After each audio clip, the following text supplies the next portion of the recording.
Jadi yang pertama, apa sih kualitas layanan jaringan telekomunikasi atau kualitas service? Jadi kualitas layanan jaringan telekomunikasi atau kualitas service adalah ukuran seberapa baik jaringan telekomunikasi dapat menyediakan layanan sesuai kebutuhan pengguna. Quality of service meliputi karakteristik dan sifat layanan yang disediakan jaringan untuk memastikan performa yang handal dan memuaskan bagi pengguna. Nah, quality of service itu terdiri dari dua kategori utama. Pertama, quality of service teknis yang berkaitan dengan jenis jaringan perangkat yang digunakan, seperti kecepatan transfer data, delay, dan loss dan throughput. Yang kedua ada quality of service teknis yang berkaitan dengan aspek pelayanan oleh operator, seperti pelayanan pelanggan, penanganan keluhan, dan operasi rujukan. Selanjutnya, kedua dari kualitas layanan jaringan telekomunikasi adalah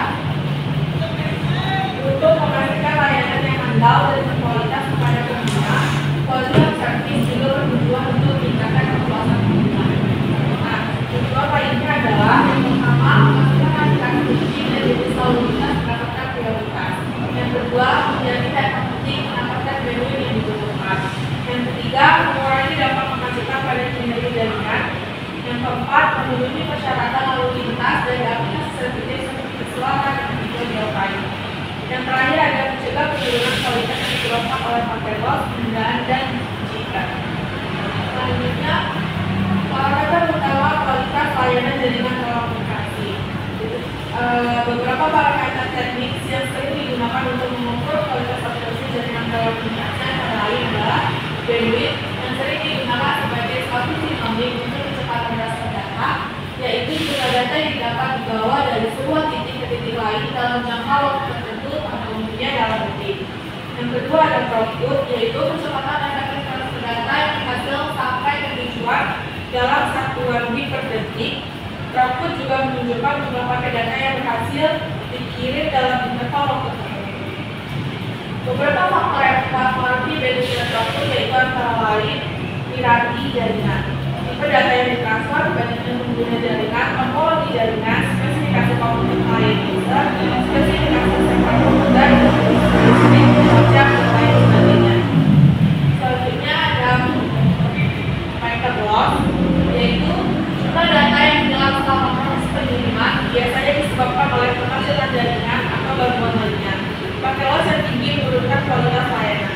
Packet loss disebabkan oleh beberapa kemungkinan antara lain yaitu terjadi malfunction di dalam jaringan, laporan dalam jaringan, error yang terjadi pada media fisik, kegagalan yang terjadi pada sistem pengiriman antara lain bisa disebabkan karena overload yang terjadi pada buffer. Kondisi geografis juga dapat mempengaruhi packet loss seperti kabut, hujan, gangguan radiofrekuensi, cell handoff selama roaming, dan interferensi seperti pohon-pohon, bangunan, dan pegunungan. Selanjutnya ada delay. Delay itu adalah waktu yang dibutuhkan data untuk berpindah dari sumber ke tujuan delay ke sumber tujuan. Nah, delay itu dipengaruhi oleh jarak media fisik dan kondisi jaringan seperti kemacetan. Delay di dalam jaringan terdiri dari delay processing, delay packetization, delay serialization, delay jitter, buffer, dan delay network. Lalu ada juga adalah variasi waktu kedatangan paket data yang dapat menyebabkan gangguan pada layanan real-time seperti suara dan video. Jitter juga didefinisikan sebagai gangguan pada komunikasi digital maupun analog yang disebabkan oleh perubahan sinyal karena referensi posisi waktu. Banyaknya yang dapat menyebabkan jitter antara lain selanjutnya akhirnya dalam waktu pengolahan data, peningkatan traffic secara tiba-tiba hingga menyebabkan penyusunan bandwidth dan menimbulkan antrian, dan kecepatan terima dan kirim paket dari setiap node juga dapat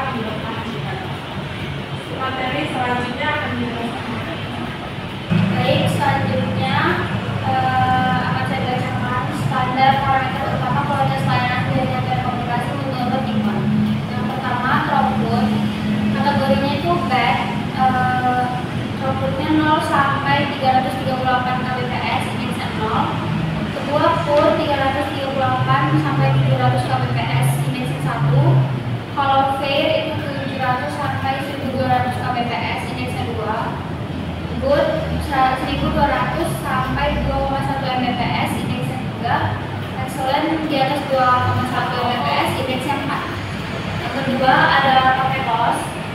Kategorinya itu poor di atas 25% indeksnya 1, medium 12 sampai 24% indeksnya 2, good 3 sampai 4% indeksnya 3, kalau perfect 0 sampai 2% indeksnya 4. Yang ketiga adalah latency. Kategorinya itu poor di atas 450 second indeksnya 1, medium 300 sampai 450 second indeksnya 2, good 150 sampai 300 second, kalau perfect di atas 150 second sama indeksnya 4. Yang keempat ini jitter. Kategorinya poor 125 sampai 225 milisecond indeksnya 1, medium 75 sampai 125 milisecond indeksnya 2, good 0 sampai 75 milisecond indeksnya 3, dan perfect 0 milisecond indeksnya 4. Selanjutnya, aspek non teknis kualitas layanan. Selain parameter teknis, kualitas layanan juga dipengaruhi oleh pelayanan yang diberikan oleh operator telekomunikasi, seperti pelayanan saat aktivitas layanan, kedua, penanganan keluhan pelanggan, yang ketiga, akurasi tagihan dan transparansi informasi. Kualitas layanan non teknis ini sangat penting untuk meningkatkan kepuasan pelanggan dan loyalitas pengguna. Selanjutnya, standar dan regulasi kualitas layanan. Di Indonesia, kualitas layanan jaringan telekomunikasi diatur oleh regulasi dan Kementerian Komunikasi dan Informatika, seperti Peraturan Menteri Kominfo Nomor 14 Tahun 2008 tentang standar kualitas pelayanan jasa telekomunikasi dasar pada standar kualitas penyelenggaraan jaringan bergerak solar. Standar ini menetapkan tolak ukur seperti ketersediaan layanan jaringan atau network effort atau network availability. Yang kedua, pemenuhan permohonan pasang baru dan pemulihan layanan. 3. Penyelesaian keluhan pelanggan. 4. Parameter teknis seperti kekuatan sinyal minimal, throughput minimal, dan pengukuran berkala. Selanjutnya akan dibacakan oleh teman saya. Selanjutnya, metode pengukuran dan evaluasi QoS di lapangan. Pertama, metode pengukuran aktif atau aktif visual revenue.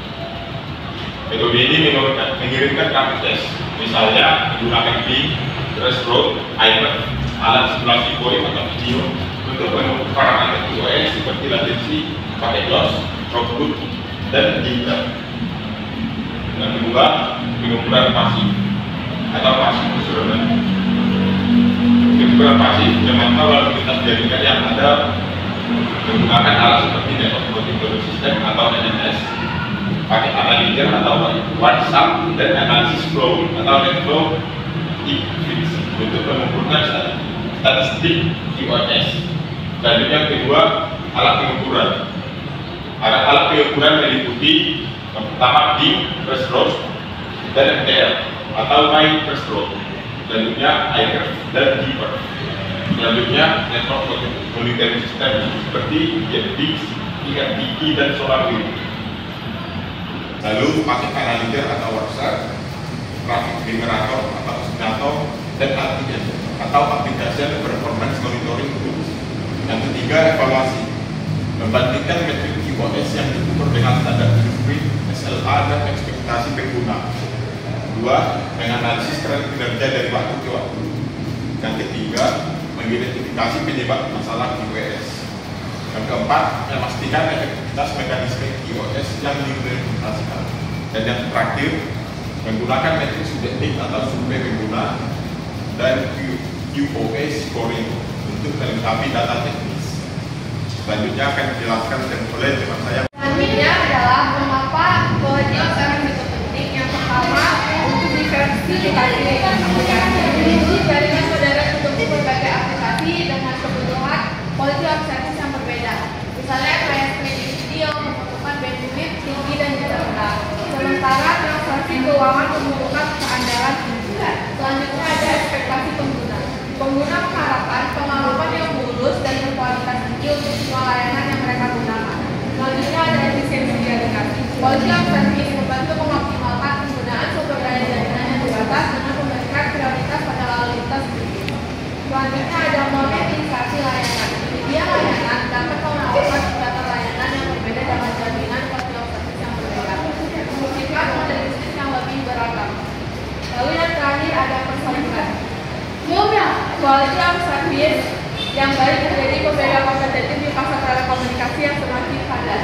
Lalu selanjutnya ada contoh implementasi dan pengukuran quality of service.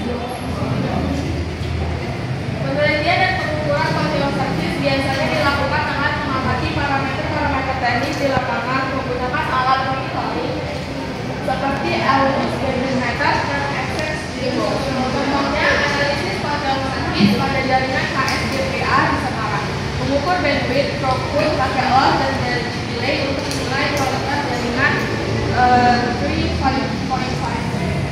Selanjutnya kesimpulan akan dibacakan oleh rekan saya. Baiklah, saya akan membacakan kesimpulan dari materi kami. Materi kualitas layanan jaringan telekomunikasi mencakup pemahaman tentang yang pertama, definisi QoS dan pentingnya dalam telekomunikasi.